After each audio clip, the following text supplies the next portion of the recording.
Tute, already having done quite a lot of pre-reading, that's most important. So when you come to the Tute, you're already primed to talk about an issue. You don't come cold, you know what you want to talk about. You've looked at the resources, you've looked at the video if we have one, you're coming here ready to go. That'll go on for about 10 minutes, and then we will break up in our groups and you'll spend most of the Tute really discussing that issue. Then often, near the end of the Tute, we'll come together again and swap ideas of what people found, okay? Now, we want to move fast, we want to give you something meaty to go away with, and the topic, of course, if any one of you looked at it, is what does it mean to be human? What does it mean to be you, to be human? Being able to walk, have freedom, Walk, have freedom. Okay, so we can talk about what it means to be human for me. I want to take you even more broadly. You'll hear this over and over again. I used to be a veterinary surgeon, and I was fascinated with animals. Gradually, I became more and more fascinated with a very strange, evil, dangerous animal called human. We are the most dangerous animal that's ever been evolved in this world, without shadow of doubt. We can blow ourselves up. We can destroy the earth if we want to do it. So suddenly, this funny little human animal takes on a significance that it's never had before. As we've said, this little human animal could make what could be an absolutely beautiful world. Equally, this little human animal could destroy the world. So we're in a very, very interesting situation right now. So we must understand what this animal is. And this animal is a species, a remarkable species, a phenomenal species, a species quite different to any other. Now we have to think, what is that species? What does it mean? What does it mean to be human? And today, I want to just start off with a very simple idea. Who will I look at? You'll do. Sorry about this. What are you? You're about 78 kilograms of meat. That'd be right? With glasses and a watch. That'll do. Anything more? Well, yeah. And the human biologist, who's human biologist here? You can talk about this 78 kilogram of meat. You can talk about his opposable thumb. You can talk about his heart rate, his blood pressure. You can talk about him physiologically, anatomically. Not a problem. Anyone doing neuroscience? Great. You're not particularly interested in that 78 kilograms of meat. You're only interested in about that 1.25 kilograms of slushy brain. Is it 1.25? I can't remember. A certain amount of slush. The mind, the little computer, sitting on top of most of that meat, that does the thinking, the calculating, the abstract thought. And that's what makes humans unique. Not because we stand on two legs and we've got an opposable thumb, or that we don't have much hair, and some of us very little indeed. It's more that, not our physical characteristics, and yet there are many, many physical characteristics which are unique to the human condition we will talk about later. But it's really, from your point of view, I'm putting words in your mouth, this little bit, only a tiny bit, it does the thinking. That's what makes this bloke a human and not most of the other animals. He can think. He's a very clever man, a human. He's a member of a species with fantastic computer power. Marvellous. And yet, does that describe what it means to be human? Anything else? A lump of 70 kilograms of meat. You've got a little calculator up here called a brain, and you can think a lot. What else? Sustaining our life on Earth. Sorry? Just maintaining our lifestyle. Maintaining a lifestyle on Earth, yes. There's also things we do, but here I'm trying to get at something different, and I don't want to scare you, but we like to divide it. Yeah. We have self-consciousness. We are aware of ourselves. Now, I would like to go further than that and say we have a soul. Whoops. We have a psyche. We have an individuality. We have a personality.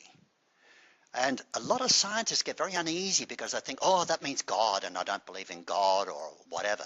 No. You can be an atheist and still think about that soul or psyche, our individuality. May I explain it like this? I keep on coming back to probably 72 kilograms of meat. Identity. Who am I? I'm Neville. You're Ryan? How about, Ryan, your body's getting a bit mixed up. I'll give a transplant. So you've got a new body. You'd be happy with that? Yeah. And look, you're getting a bit doddery. Your brain's not going too well. I can soup it up. I'll give you another brain. But you won't be you.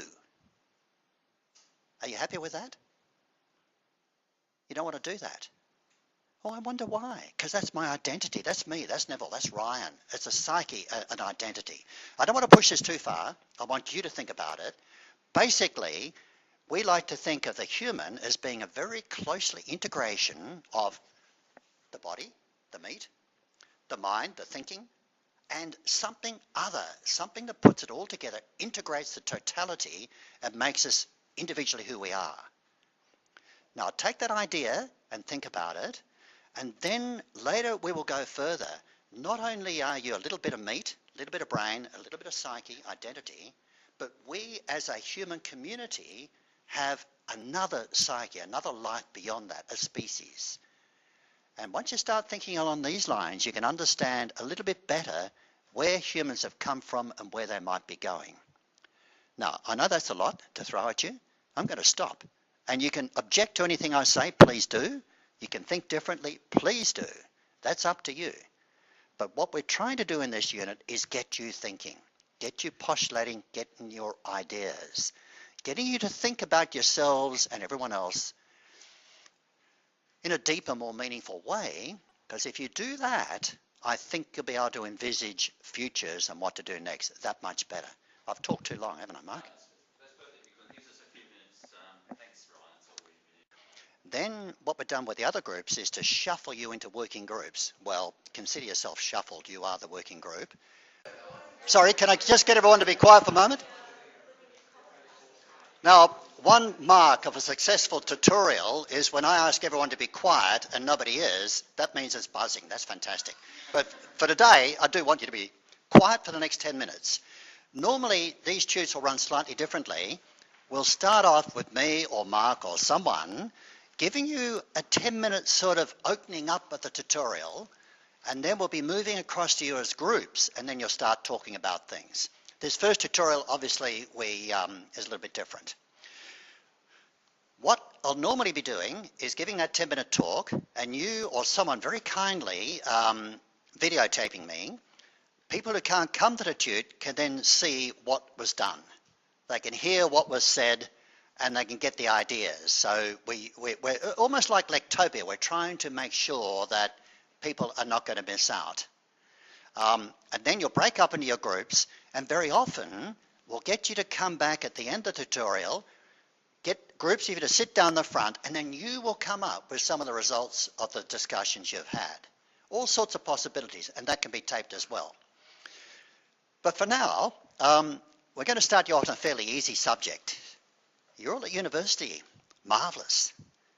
You all like wandering around the place. Marvellous. Anyone working? You know, like proper working, serious working? Good. But a lot of you, God, you have an easy life. Come in here, flutter around the place, go and have coffee, go to occasionally a tutorial if you feel in the mood, wander off, bit of luck, you'll pass your exams and get the heck out of here. No, it's different here. What we're doing is teaching and being involved in a very particular unit, human action for world futures.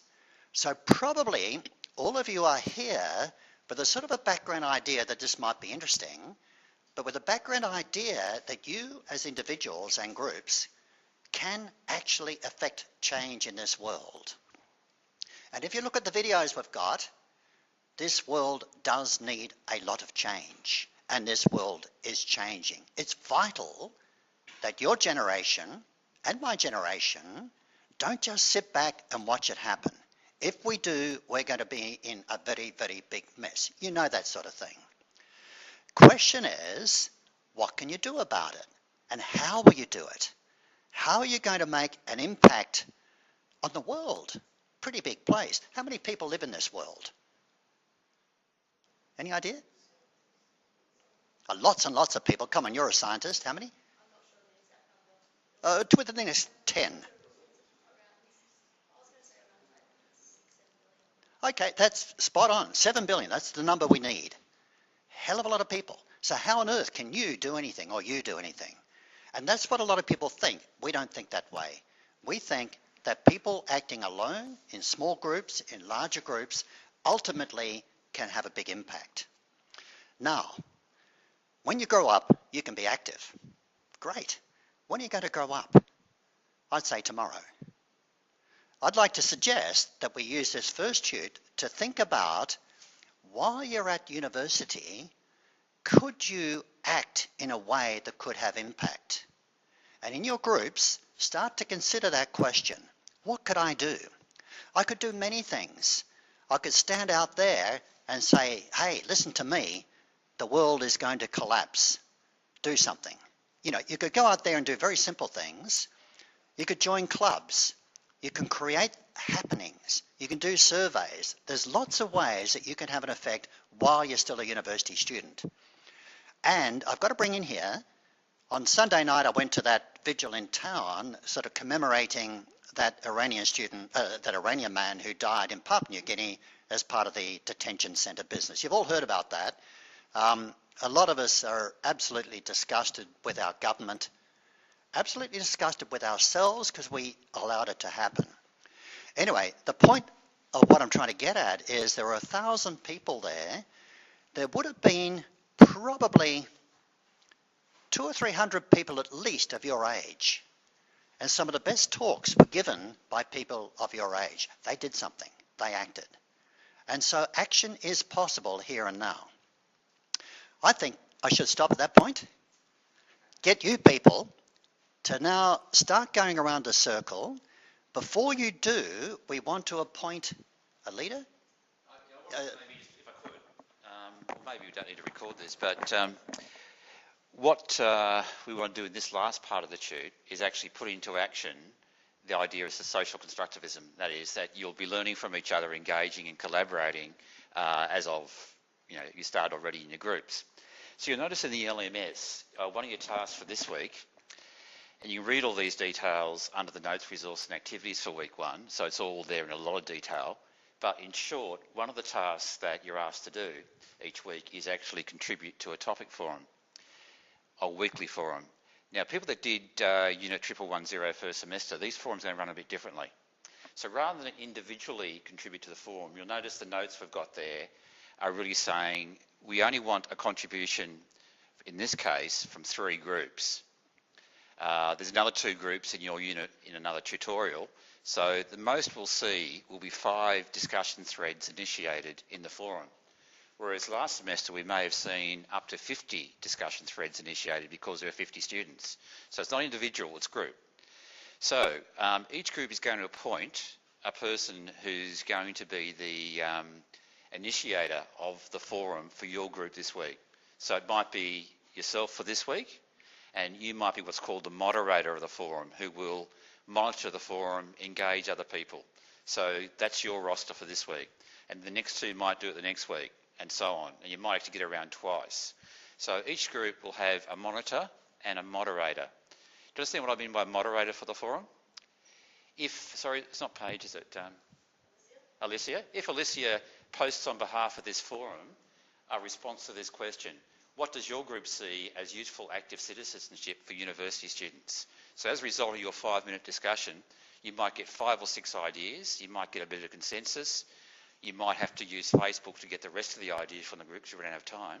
But then by, say, Thursday this week, on behalf of the group, you'll publish a collective view in the forum of what the group thinks. Now, other group members might add to that and enhance what you've said, and then Paige will monitor the forum during the week, respond to responses from other people, and try and get the conversation going. So that's extending the collaboration and the learning beyond just the tutorial. Do you kind of get the concept there? Okay, so each group will operate the same. So probably you'll get a chance in each group to be an initiator of the forum as well as a moderator at least once.